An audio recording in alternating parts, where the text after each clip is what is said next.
नमस्कार बच्चों।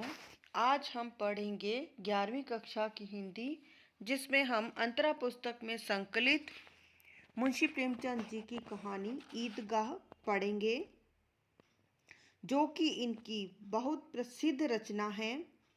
मुंशी प्रेमचंद जी ने अपने जीवन में 200 से अधिक कहानियाँ लिखी हैं, जो हिंदी साहित्य को दी हैं। और जो इनकी सारी कहानियां हैं वो एक इनका कहानी संग्रह है मानसरोवर, उसमें 8 भागों में संकलित की गई हैं।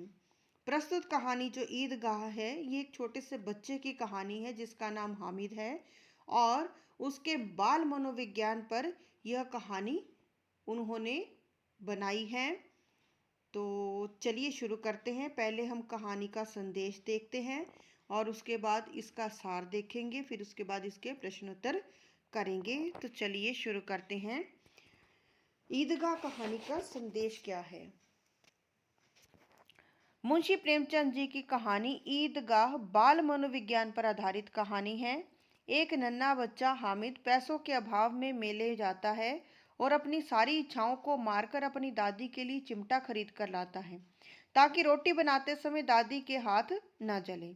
इस कहानी में लेखक ने यह बताने का प्रयास किया है कि विपरीत परिस्थितियां मनुष्य की आयु और स्थिति को नहीं देखती हैं। नन्हा बालक अभाव और गरीबी को झेलते हुए भी अपनी सारी इच्छाओं पर काबू पा लेता है और विषम परिस्थितियों को परिपक्वता के साथ, बड़प्पन के साथ हरा देता है। और इसके साथ ही लेखक ने इसमें ग्रामीण जनजीवन और परिवेश के बारे में बताया है। इसके अलावा लेखक ने इसमें इस्लाम धर्म की अच्छाइयों को उजागर करते हुए कहा है कि धर्म लोगों को आपस में जोड़ता है। एक साथ पूजा अर्चना, नमाज अदा करना हमें एकता के सूत्र में पिरोते हैं। ईद का पर्व भाईचारा, शांति, दया, करुणा, अच्छाई और एकता का प्रतीक है। तो पहले हम इसके कहानी के पात्र देखते हैं, फिर इसका सार देखेंगे। ईदगाह कहानी के पात्र हैं हामिद, जो कि इसका मुख्य पात्र है, एक छोटा सा बच्चा है। अमीना हामिद की दादी हैं। सम्मी, मोहसिन, नूरा, महमूद हामिद के दोस्त हैं, जो कि इसके साथ ईदगाह के मेले में जाते हैं। चौधरी कयामत अली जमींदार हैं, जिसके पास लोग उधार मांगने के लिए जाते हैं। फहीमन फहीमन गांव की एक औरत है। तो चलिए कहानी का सार देखते हैं। बाल मनोविज्ञान पर आधारित मुंशी प्रेमचंद जी द्वारा लिखी गई ईदगाह कहानी के नाम से ही पता चलता है कि यह कहानी ईदगाह और ईद पर केंद्रित है। गांव के लोग ईद के अवसर पर ईदगाह जाने के लिए किस प्रकार तैयारियां करते हैं, उसका वर्णन है। ईदगाह जाकर नमाज पढ़ने के लिए बच्चे, युवा और बूढ़े सब उत्साहित हैं। किसी की कमीज का बटन टूटा है और वह बटन लगा रहा है, किसी के सूखे जूतों में तेल लगाया जा रहा है और कोई जमींदार की कोठी पर काम के लिए जा रहा है, क्योंकि जमींदार को नाराज करना नुकसान पहुंचा सकता है। जमींदार ईद मनाने के लिए पैसे उधार देने के लिए मना कर सकता है। उसी गांव में बूढ़ी अमीना अपने पोते हामिद के साथ रहती है। हामिद का पिता आबिद पिछले वर्ष मर गया है और माँ भी किसी अज्ञात बीमारी से मर चुकी है, परंतु दादी अमीना ने हामिद को झूठ बोलकर रखा है कि उसके पिता धन कमाने के लिए बहुत दूर दूसरे देश गए हैं और माँ अल्लाह के घर उसके लिए नियामतें लेने गई हैं। अमीना बहुत गरीब है और उसके पास ईद मनाने के लिए भी पैसे नहीं हैं। उसे यही चिंता सता रही है कि उसे उधार कहाँ से मिलेगा। दूसरी तरफ हामिद मेले में जाने के लिए अत्यधिक उत्साहित है। हामिद के अन्य दोस्तों के पास थोड़े थोड़े पैसे हैं, जिन्हें वह कुबेर के खजाने की तरह मानते हैं। अमीना ने हामिद को 3 पैसे देकर मेले में अन्य बच्चों के साथ भेज दिया। ईदगाह जाने के रास्ते में बच्चे दौड़ते हुए एक दूसरे से कभी आगे बढ़ जाते और कभी पीछे रह जाते हैं। कोठियों में लगे फलदार वृक्षों पर पत्थर फेंकते तो माली उनके पीछे दौड़ता। अदालत के आगे से गुजरते हुए वकीलों की शान की बातें करते। कॉलेज के लड़कों को देखकर कहते कि ये बड़ी बड़ी मूंछों वाले आदमी अभी तक पढ़ रहे हैं। क्लब घर के आगे से गुजरते हुए मेमों के नाच पर बात करते और गांव की औरतों के साथ उनकी तुलना करते। मेले में मिठाई से भरी हलवाइयों की दुकानों को देखकर कहते कि इतनी सारी मिठाई जिन्न ही खरीद कर खा सकते हैं। सभी बच्चे जिन्नों की कहानियां सुनते सुनाते हुए मानते हैं कि चौधरी कयामत अली ने जिन्नों को गुलाम बनाकर रखा हुआ है। पुलिस लाइन के पास से गुजरते हुए मोहसिन अपने कांस्टेबल मामू के बारे में बताता है कि उन्हें 20 रुपये वेतन मिलता है और वह 50 रुपये घर भेजते हैं और डींग मारते हैं कि लाखों कमा सकते हैं। मोहसिन बताता है कि उसके मामा के घर में आग लग गई और सारी हराम की कमाई जलकर राख हो गई थी। उन्हें 100 रुपये कर्जा लेकर दोबारा घर बनाना पड़ा था। बातें करते करते बच्चे ईदगाह में पहुंच जाते हैं। ईदगाह में हजारों लोग नमाज पढ़ते नजर आते हैं। नमाज पढ़ते समय कोई अमीर गरीब नहीं देखता। सभी लोग सजदा करते हुए ऐसे लग रहे थे मानो हजारों बल्ब एक साथ जल बुझ रहे हों। नमाज पढ़ने के पश्चात सभी एक दूसरे को ईद की बधाई देते हैं और गले लगते हैं। नमाज अदा करने के पश्चात सभी बच्चे ईदगाह के पास लगे मेले की ओर दौड़ते हैं। हामिद भी अपने दोस्तों के साथ मेले की ओर चल पड़ता है। हामिद के दोस्त नूरा, सम्मी, महमूद और मोहसिन आदि को झूलों पर आनंद लेते देखकर हामिद सोचता है कि थोड़े से चक्कर के लिए 1 पैसा खर्च करना ठीक नहीं है। उसका मन झूले को देखकर ललचा रहा था, परंतु फिर भी वह अपने मन को मार लेता है। हलवाई की दुकान से बच्चों ने गुलाब जामुन, सोहन हलवा, रेवड़ियाँ आदि खरीदी। सभी बच्चे हामिद को चिढ़ा चिढ़ा कर मिठाई खा रहे थे, परंतु हामिद ने सब्र रखा। लेकिन जब वह बर्तन बेचने वाली दुकान पर पहुंचा तो उसकी नज़र वहां रखे चिमटे पर गई। हामिद को याद आया कि दादी जब रोटियां पकाती है तो चिमटा न होने की वजह से उसके हाथ जलते हैं। उसने सोचा कि यदि मैं दादी के लिए चिमटा खरीद कर ले जाता हूँ तो दादी बहुत प्रसन्न हो जाएगी। इसलिए उसने दुकानदार से चिमटे का दाम पूछा। दुकानदार ने चिमटे का दाम 6 पैसे बताया। हामिद उदास हो गया क्योंकि उसके पास केवल 3 ही पैसे थे। उसने दुकानदार से चिमटा 3 पैसे में देने को कहा। दुकानदार मान गया और उसने उसे चिमटा दे दिया। हामिद उत्साहित होकर चिमटा अपने कंधे पर रखकर अपने दोस्तों के साथ जा मिलता है। चिमटा देखकर सब उसका मजाक उड़ाने लगते हैं। सभी बच्चे हामिद को अपने अपने मिट्टी के खिलौने दिखाते हैं। सम्मी ने खंजरी खरीदी तो मोहसिन ने अपने भिश्ती का गुणगान किया। नूरा ने वकील का रौब डाला तो महमूद ने अपने सिपाही की अकड़ की बात की। हामिद चिमटा खरीदकर बहुत उत्साहित था तो उसने अपने चिमटे के कई गुणों का बखान करते हुए उसे सर्वश्रेष्ठ सिद्ध किया। उसने कहा, उसका चिमटा कंधे पर रख दो तो वह बंदूक बन जाता है, हाथ में ले लो तो फकीरों का चिमटा बन जाता है। यह लोहे का चिमटा भी गिर भी जाए तो यह टूटेगा नहीं, उससे कोई खिलौना लड़कर जीत नहीं सकता। वह उसका बब्बर शेर है जो आग में जाकर भी नहीं घबराता। चिमटे का कोई बाल भी बांका नहीं कर सकता। उसके तर्कों से प्रभावित होकर बच्चे उसका चिमटा हाथ में लेने के लिए तरसते हैं। देखते ही देखते सभी बच्चे हामिद के साथ संधि करते हैं और एक दूसरे के खिलौने अपने अपने हाथों में लेकर खेलते हैं और आनंद लेते हैं।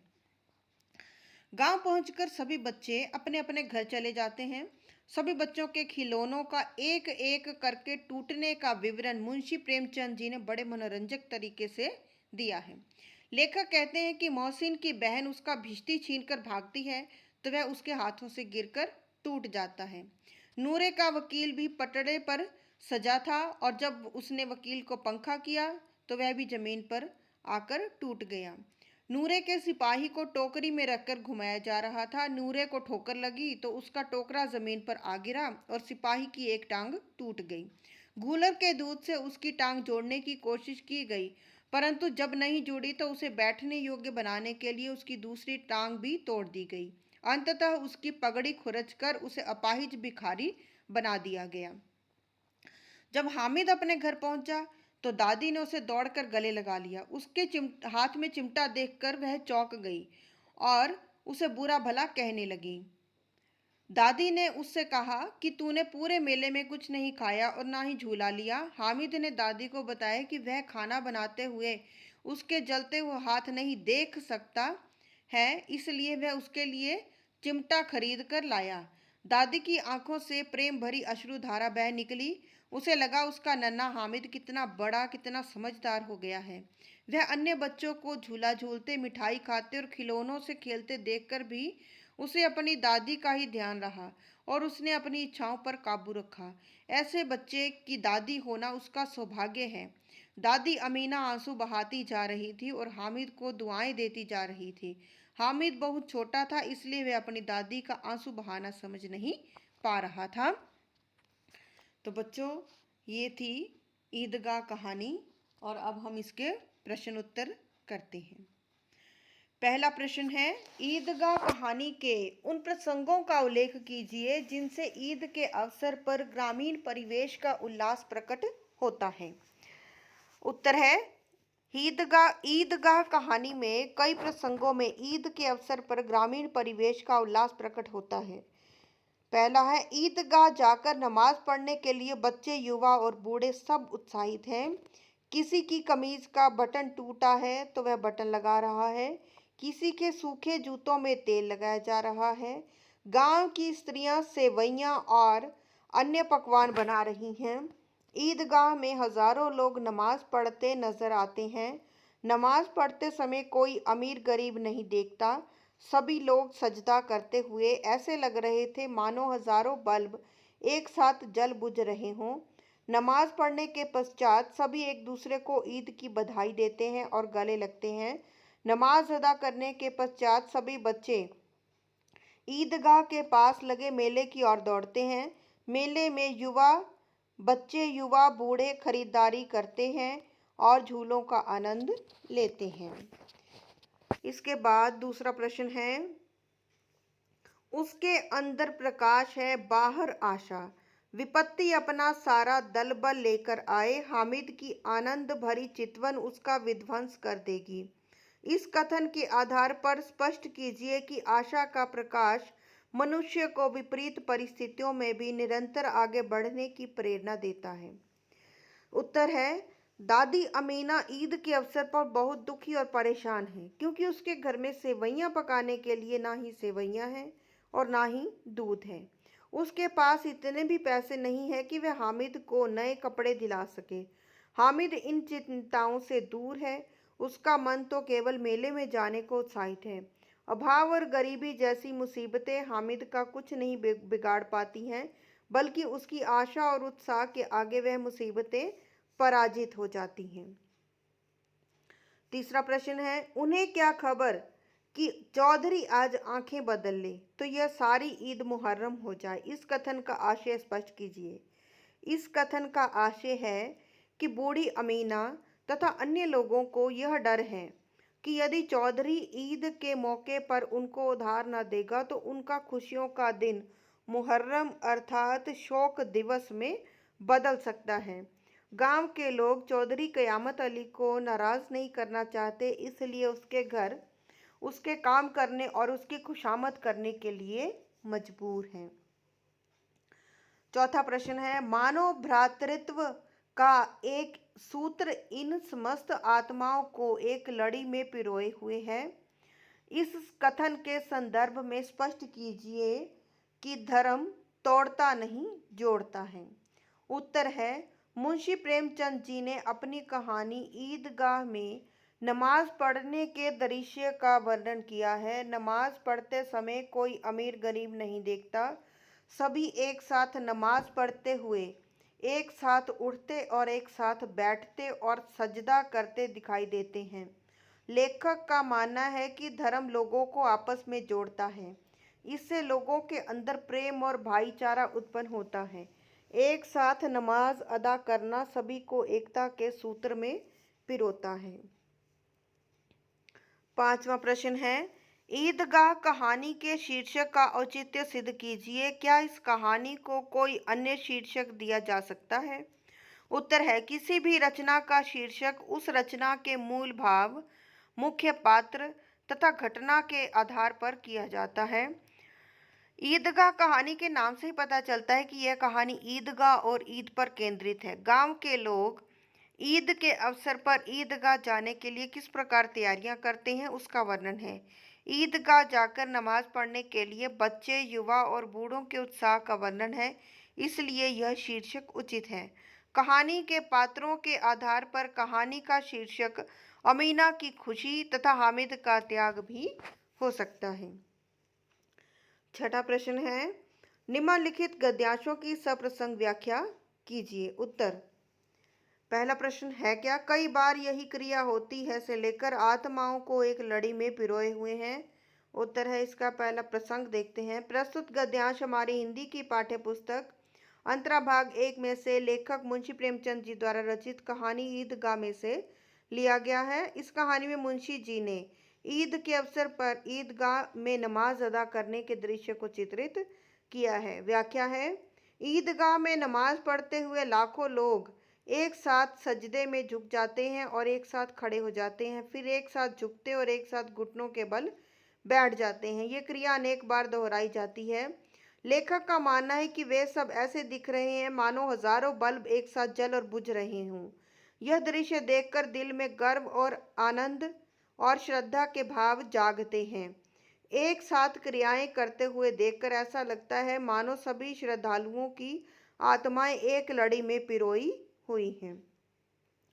दूसरा है, बुढ़िया का क्रोध से लेकर स्वाद से भरा हुआ। इसका प्रसंग है, प्रस्तुत गद्यांश हमारी हिंदी के पाठ्य पुस्तक अंतरा भाग 1 में से लेखक मुंशी प्रेमचंद जी द्वारा रचित कहानी ईदगाह में से लिया गया है। हामिद जब दादी अमीना के लिए चिमटा खरीद कर लाता है तो वह भाव विभोर हो जाती है। लेखक ने इसमें उसकी मनोदशा का चित्रण किया है। व्याख्या है, बुढ़िया अमीना का क्रोध एकाएक प्यार में बदल गया जो शब्दों में व्यक्त नहीं हो सकता था, इसलिए यह प्यार मूक तथा गूंगा था। वह प्यार हृदय की गहराइयों से जन्मा था, इसलिए उसमें रस और आनंद भरा था। सातवां प्रश्न है, हामिद ने चिमटे की उपयोगिता को सिद्ध करते हुए क्या क्या तर्क दिए। हामिद ने चिमटे की उपयोगिता को सिद्ध करते हुए कहा कि उसका चिमटा कंधे पर रख दो तो वह बंदूक बन जाता है, हाथ में ले लो तो फकीरों का चिमटा बन जाता है। यह लोहे का चिमटा गिर भी जाए तो यह टूटेगा नहीं, उससे कोई खिलौना लड़कर जीत नहीं सकता। वह उसका बब्बर शेर है जो आग में जाकर भी नहीं घबराता। चिमटे का कोई बाल भी बांका नहीं कर सकता। उसके तर्कों से प्रभावित होकर बच्चे उसका चिमटा हाथ में लेने के लिए तरसते हैं। आठवां प्रश्न है, बच्चे हामिद ने बूढ़े हामिद का पार्ट खेला था। बुढ़िया अमीना बालिका अमीना बन गई थी। इस कथन में बूढ़े हामिद और बालिका अमीना से लेखक का क्या आशय है, स्पष्ट कीजिए। उत्तर है, हामिद के माता पिता की मृत्यु के बाद दादी अमीना ने हामिद को पाला है। अमीना बहुत गरीब है और उसके पास ईद मनाने के लिए भी पैसे नहीं हैं। अमीना ने हामिद को 3 पैसे देकर ईदगाह के मेले में भेज दिया। हामिद ने मेले में जाकर ना कोई झूला लिया और ना ही कोई खिलौना खरीदा और ना ही कोई मिठाई खाई। वह अपने मन की सारी इच्छाओं को मार लेता है और अपनी दादी के लिए एक चिमटा खरीद लाता है ताकि रोटी बनाते समय दादी के हाथ ना जले, जो कि उसकी समझदारी और संवेदनशीलता का प्रमाण है। इसलिए कहा गया है कि बच्चे हामिद ने बूढ़े हामिद का पार्ट खेला है। दादी अमीना एक बुढ़िया है, परंतु मासूम हामिद के त्याग, बलिदान, समझदारी और संवेदनशीलता को देखकर फूट फूट कर रोने लगती है। उसके आंसू खुशी के आंसू थे।